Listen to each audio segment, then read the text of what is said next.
ನಮಸ್ಕಾರ. ಐಡಿಯಾ ನ್ಯೂಸ್ಗೆ ಸ್ವಾಗತ.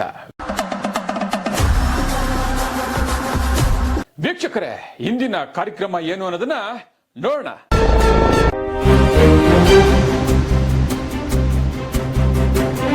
ನಮಸ್ಕಾರ ವೀಕ್ಷಕರೇ. ಪುಣ್ಯ ಕ್ಷೇತ್ರ, ಪವಿತ್ರ ಕ್ಷೇತ್ರ, ಪವಾಡ ಇರುವ ಕ್ಷೇತ್ರದಲ್ಲಿ ಇವತ್ತು ನಾವಿದ್ದೀವಿ.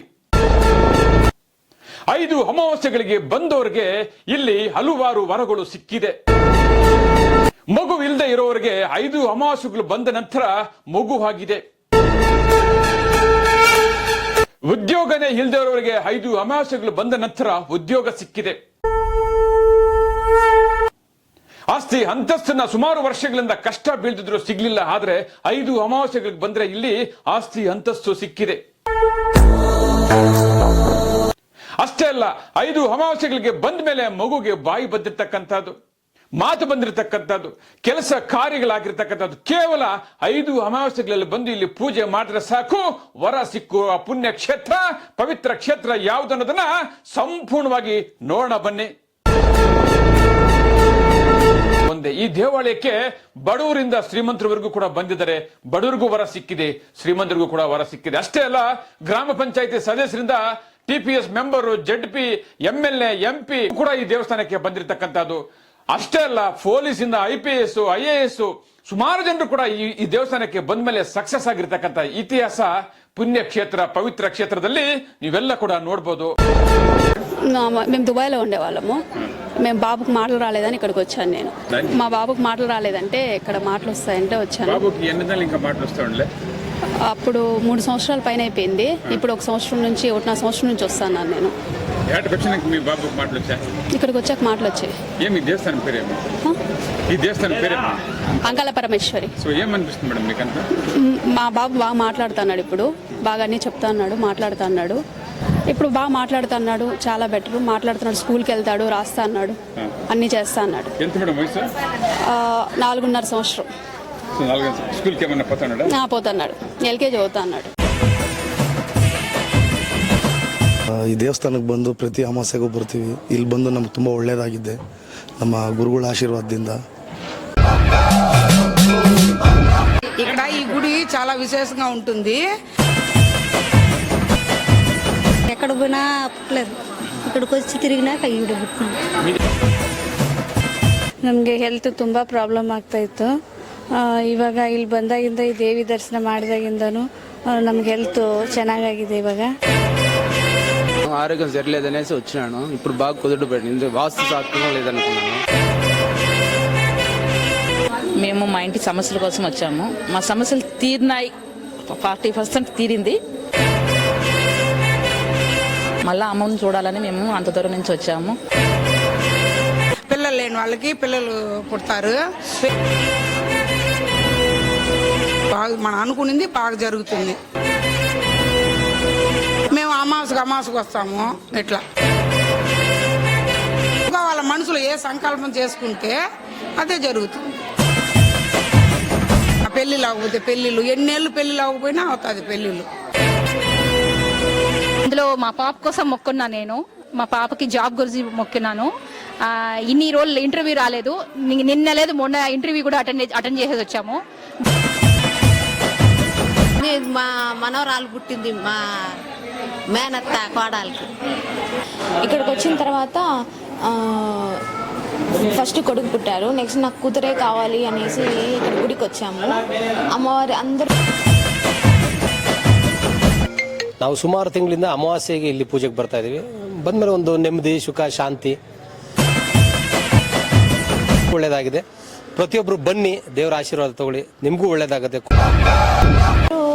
లేదు, అసలు బిడ్డలు పుట్టారు, నాకు 50% ఛాన్సెస్ లేదు అనేసి అన్నారు. డాక్టర్ కూడా డౌటే అని చెప్పి, పిల్లలకి డౌటే అని చెప్పి చెప్పినారు. నేనైనా నమ్మి అమ్మవారి గుడి దగ్గరికి వచ్చాను. స్వామివారు చెప్పారు, నీ కూతురే పుడుతుందమ్మంటే మా అత్త వాళ్ళందరూ కోరిక కూతురే పుట్టాలి, అంటే కూతురు కావాలి అనేసి కళ.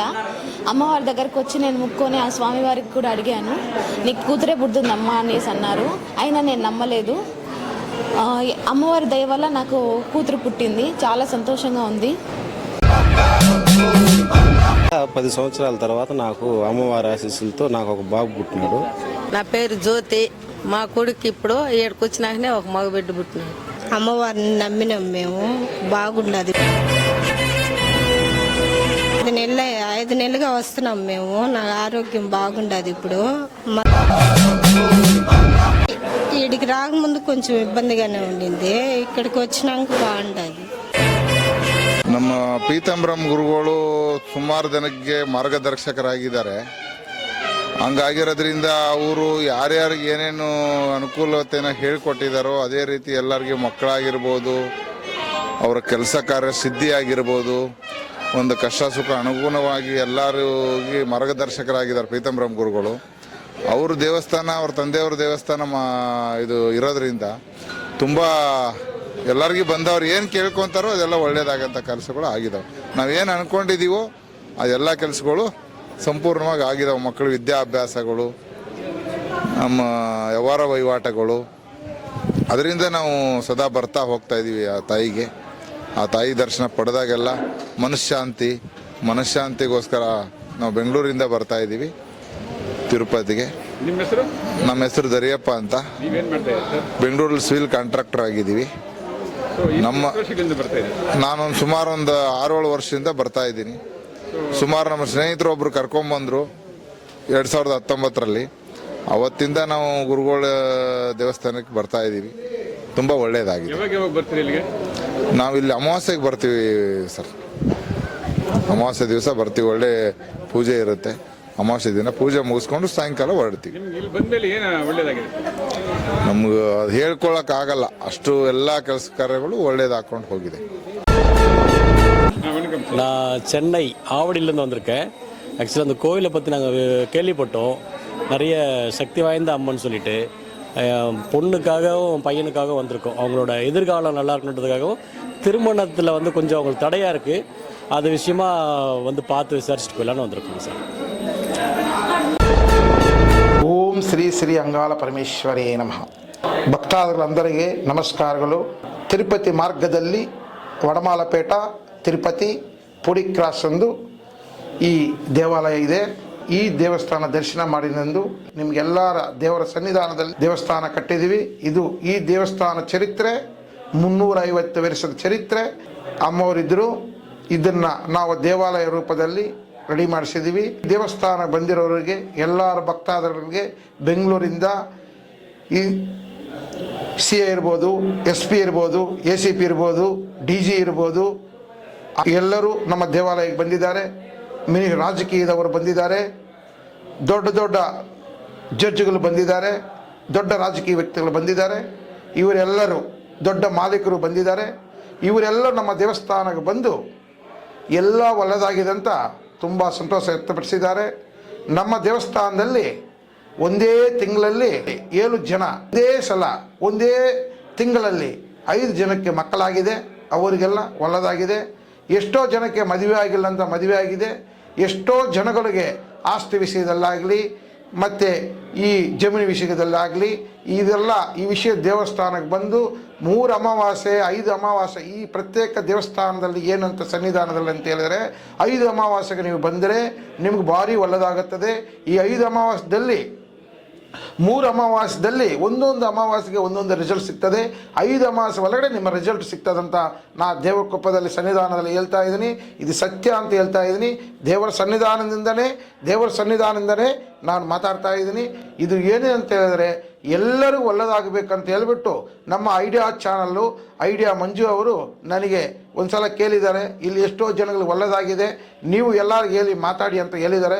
ಅದಕ್ಕೆ ನಾನು ಏನೋ ಕನ್ನಡದಲ್ಲಿ ತಪ್ಪಲ್ಲಿ ಮಾತಾಡಿದರೆ ನಾನು ಕ್ಷಮಿಸಬೇಕಂತ ಭಾವಿಸ್ತೀನಿ. ನಾನು ನಿಮಗೆಲ್ಲರೂ ಕೋರೋದು ಏನಂತ ಹೇಳಿದ್ರೆ, ನೀವು ಈ ತಿರುಪತಿ ಮಾರ್ಗದಲ್ಲಿ ಯಾವಾಗ ಬಂದ್ರೇನು ನಮ್ಮ ಕರ್ನಾಟಕದಿಂದ ಬರುವಾಗ ನಮ್ಮ ಕರ್ನಾಟಕದ ಎಲ್ಲರಿಗೂ ಹೇಳ್ತೀನಿ, ನಿಮಗೆ ಮಕ್ಕಳಾಗಿಲ್ಲಂದರೆ, ಮದುವೆ ಆಗಿಲ್ಲ ಅಂತ ಹೇಳಿದ್ರೆ, ನಿಮ್ಮ ಆರೋಗ್ಯ ಭಂಗ ಇದ್ದರೆ ಅಂತ ಹೇಳಿದ್ರೇನು, ಜಮೀನು ವಿಷಯದಲ್ಲಿ ಟೆನ್ಷನ್ ಇದ್ದರೆ ಅಂತ ಹೇಳಿದ್ರೇನು, ನಿಮಗೆ ಬಿಸ್ನೆಸ್ಸಲ್ಲಿ ಟೆನ್ಷನ್ ಇದ್ರೇನು, 5 ಅಮಾವಾಸ್ಯೆಗೆ ಗರ್ಭ ಆಲಯದಲ್ಲಿ ಅಂದ್ರೆ ನಾವು ಒಳಗಡೆ ಬಿಡ್ತೀವಿ. ಆ ಅಮಾವಾಸ್ಯೆ ದಿನ ಮಾತ್ರ, ಮಿಕ್ಕಿದ ಟೈಮಲ್ಲಿ ಯಾವತ್ತೂ ನಾವು ಒಳಗಡೆ ಬಿಡೋಕ್ಕಾಗಲ್ಲ. ನಾ ಅಮಾವಾಸ್ಯೆ ದಿನದಲ್ಲಿ ಅಭಿಷೇಕಗಳು, ಪೂಜಾ, ಹಲವಾರು ಯಜ್ಞಗಳು, ಇದೆಲ್ಲ ಹಲವಾರು ಪೂಜೆಗಳೆಲ್ಲ ನಡೀತದೆ. ಈ ಹಲವಾರು ಪೂಜೆಗಳಿಂದ ಎಲ್ಲರಿಗೂ ಒಳ್ಳೆಯದಾಗ್ತಾ ಇದೆ.